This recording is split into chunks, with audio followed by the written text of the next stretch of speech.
Hey viewer, welcome back to the channel.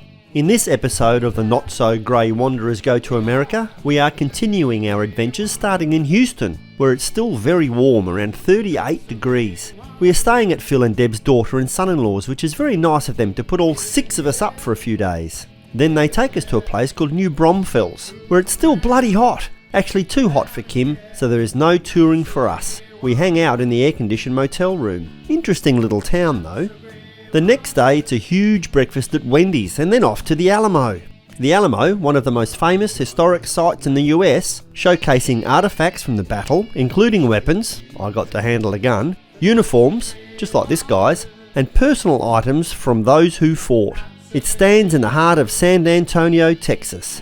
This 18th century mission became a battleground in 1836 when a small band of Texans fought for the independence against Mexico. Though they were ultimately defeated, their bravery became legendary. Walking through its stone walls and preserved chapel, you can almost hear the echoes of history, making it a must-see for anyone exploring Texas heritage.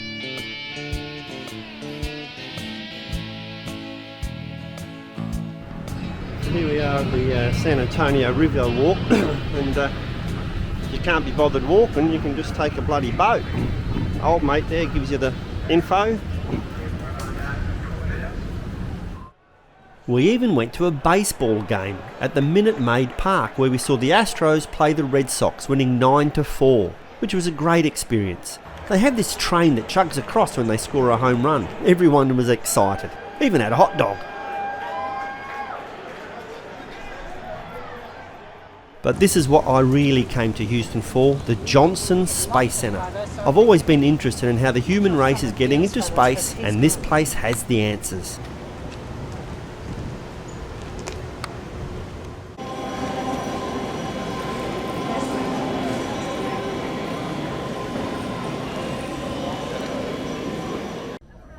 We looked at how the Skylab rockets were repurposed into training modules, replicas of the habitable spacecraft for long-term space missions. We even got to walk through the aft compartment of the actual training module. Of course, we all remember Skylab fell out of the sky, or is that fell out of orbit, in July 1979, scattering itself mainly in the Indian Ocean, but also over Western Australia from Esperance across the Nullarbor Plain towards the town of Balladonia. You can see some of those places in some of my four-wheel drive videos of WA right here on this channel.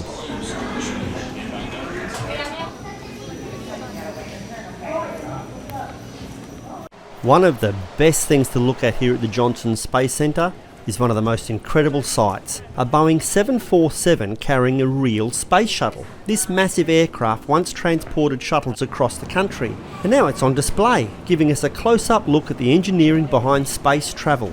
We will explore the 747 first and the shuttle itself. By refining the models and test after test, John Kiker and his team finally achieved success. So we talked to our airheads people and asked them what we should do. They recommended that we partially deploy the speedboat.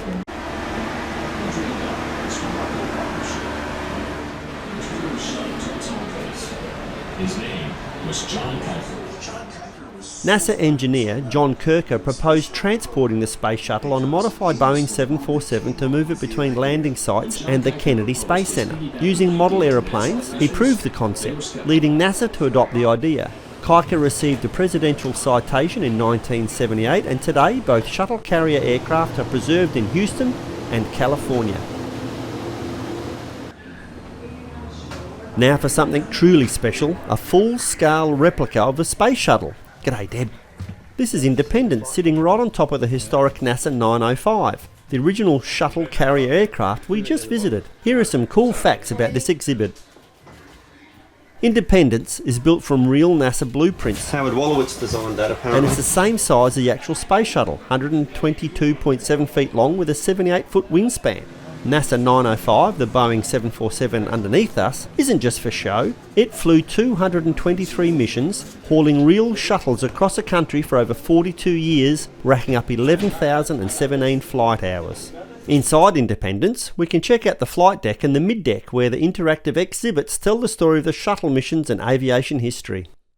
Your tour is scheduled to last approximately 1 hour, and restrooms are not readily available on this tour. You must commit to the full hour, folks, as we cannot bring you back anytime sooner. A new field center that will eventually be known as the Lyndon B. Johnson Space Center, and would go on to become the heart of human spaceflight. Throughout the Mercury program and up through Gemini 3, everything was launched and controlled out of Cape Canaveral, Florida. However, NASA was expanding rapidly to meet President Kennedy's challenge to land the moon by the end of the 1960s. With future expansion in mind, NASA decided to separate the launch pad from mission control.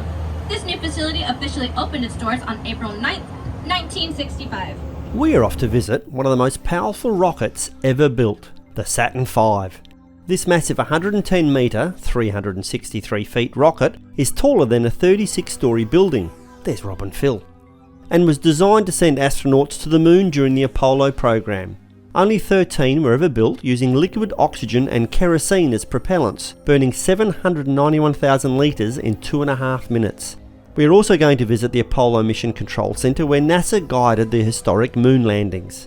Having stood next to this beast of a rocket really makes you appreciate the sheer genius and effort that went into getting humans off this planet and all the way to the moon. Space Center. Welcome to the Apollo Saturn V Center. Our presentation will begin in a few short moments. Pleasure of all our guests, we ask that you refrain from flash photography for the duration of our presentation.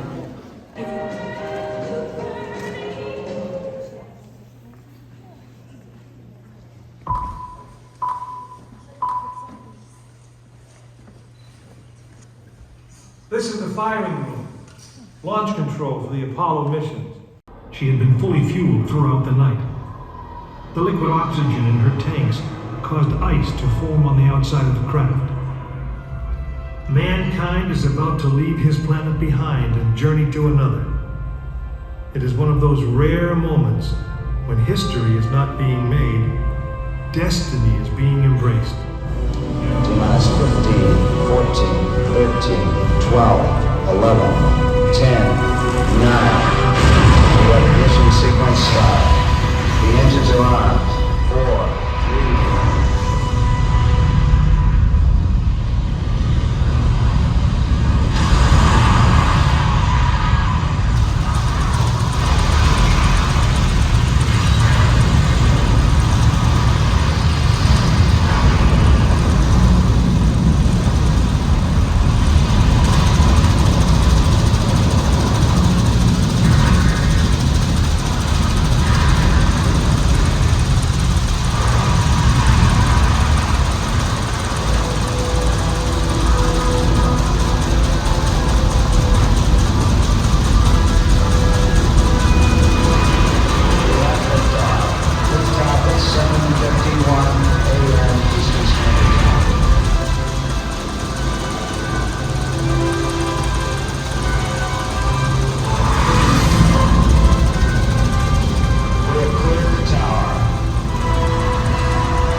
There are some fantastic models on display here. Artemis, which is NASA's current moon program, a cool LEM lunar excursion model, the likes of which you can also see at the Carnarvon Space and Technology Museum, spacesuits, a shuttle, and an awesome display of the International Space Station.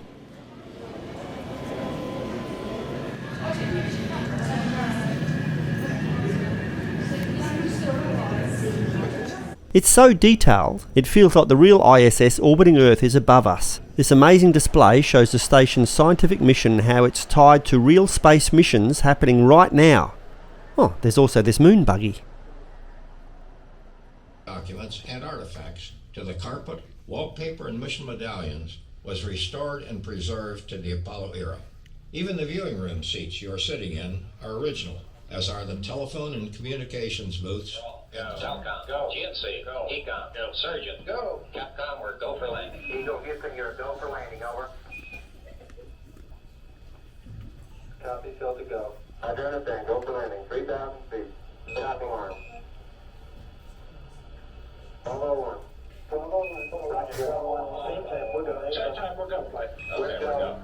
Visiting the Johnson Space Centre was an unforgettable experience, and one of the real highlights was meeting Paul Spana and Ed Fendell over dinner. Paul, a curator and space historian, shared incredible insights into the exhibits, including the Saturn V, shuttle carrier aircraft and ISS model. Ed, a legendary NASA communications expert, played a key role in the Apollo and shuttle missions, famously controlling camera movements on the moon. Exploring this historic site, then hearing first-hand stories from those who shaped space exploration made our visit truly out of this world. Whilst in Houston, I got myself a haircut. But now it's time to say bon voyage to our travelling buddies as Kim and I head off to Orlando. So it's a quick cuppa at the airport, then all aboard our flight to make our way to Universal's Adventurer Hotel. Once settled in, and as it was late in the day, we decided on a few beers and an early dinner. Our waiter was an interesting chap who talked me into this strange looking cocktail.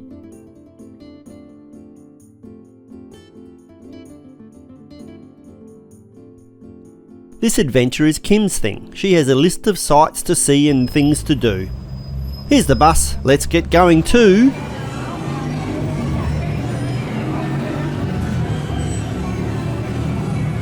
We're at Universal Studios in Orlando. It's bloody big. Makes Disney look a little bit old.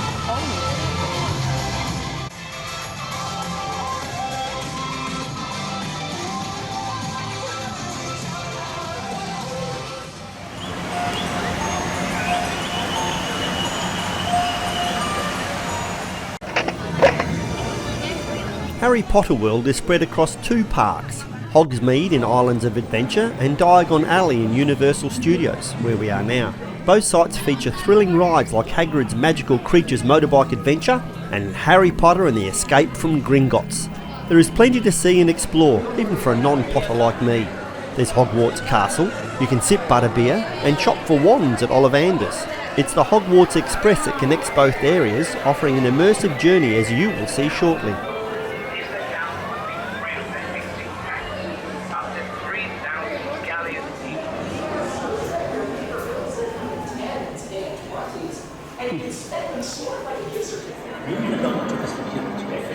To have your Gringotts identification photo taken. Then, proceed to the large office at the end of the corridor.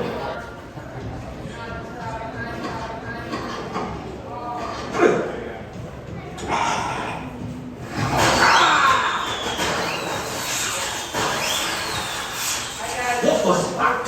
This is my office, Claudette. The question is, what are you doing here? I was about to show our new clients the vault.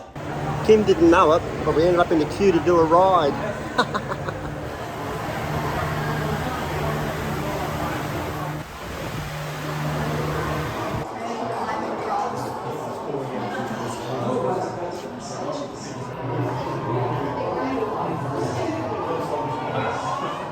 Indigenous to Australia, a single stain causes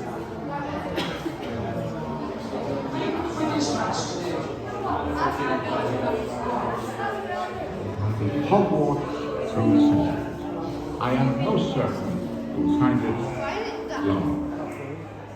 All you have to do is follow these three requirements. So we lined up for ages for the Escape to Gringotts ride, only to be told when we neared the boarding section that the ride was broken. So they very cleverly diverted us out via the gift shop.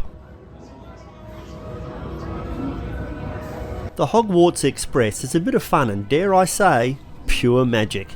This iconic steam train links Hogsmeade and Diagon Alley, making us feel like we've stepped straight into the wizarding world. As you ride, the windows come to life with epic Harry Potter moments. Dementors creeping past, Hagrid cruising on his motorbike, even the Weasley twins causing mischief. It's not just a ride, it's an experience complete with the clatter of the train and a few surprises along the way. An absolute must-do for a Potter fan.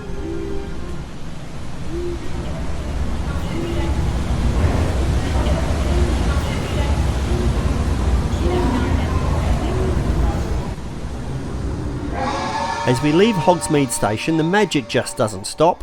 Stepping out, we are greeted by the towering turrets of Hogwarts Castle. And just there, the legendary night bus stands proudly. There's that dragon again. It's a purple triple-decker bus impossible to miss. If you listen closely, you might even hear the shrunken head cracking jokes. Just over the way, the charming facade of Grimmauld Place hiding the secrets of the Order of the Phoenix.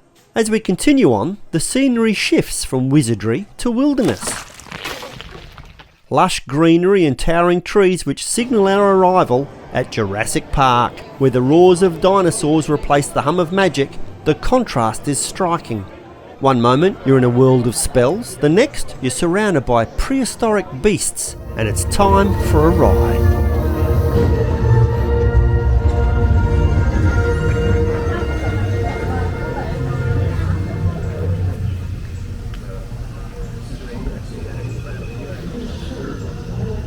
These gentle giants pose no threat to us.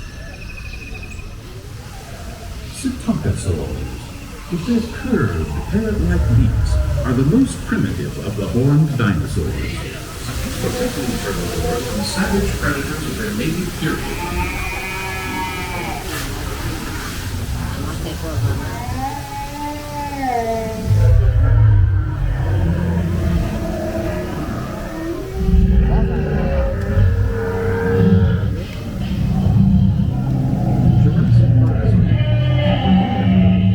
Plenty of vegetation from their native periods, ensuring long, healthy lives for these magnificent animals. Next up on our tour is Hadrosaur Cove.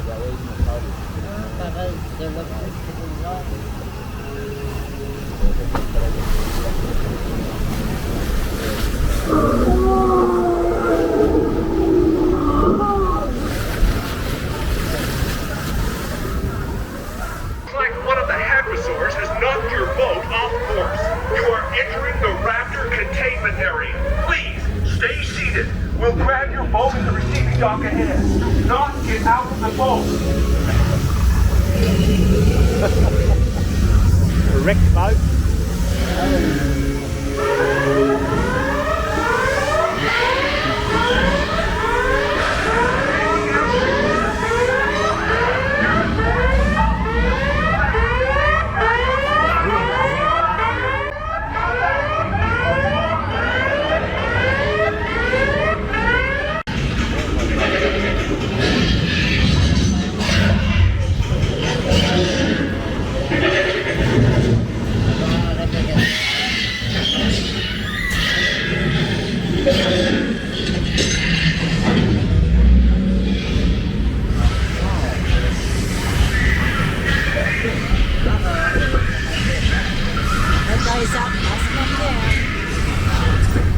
Put your feet forward as far as you can and brace yourself if you need to.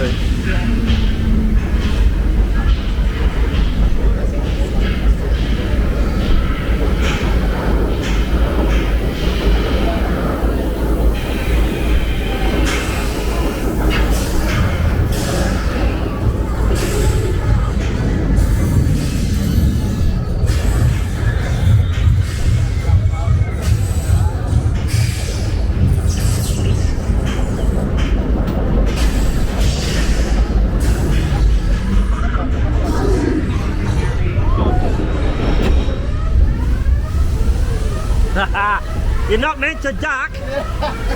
That was the deal.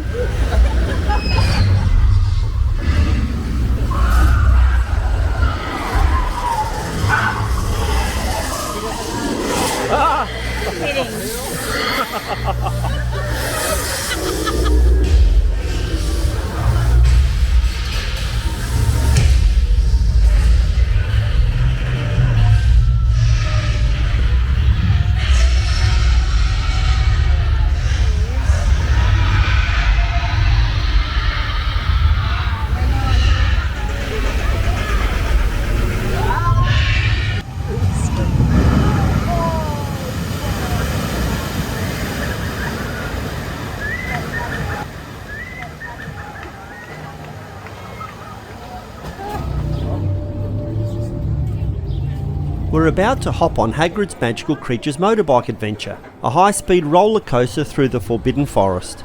Riding either Hagrid's motorbike or sidecar will dodge wild creatures, blast through twists, drops and even a surprise backwards section. Pure adrenaline and wizarding magic combined.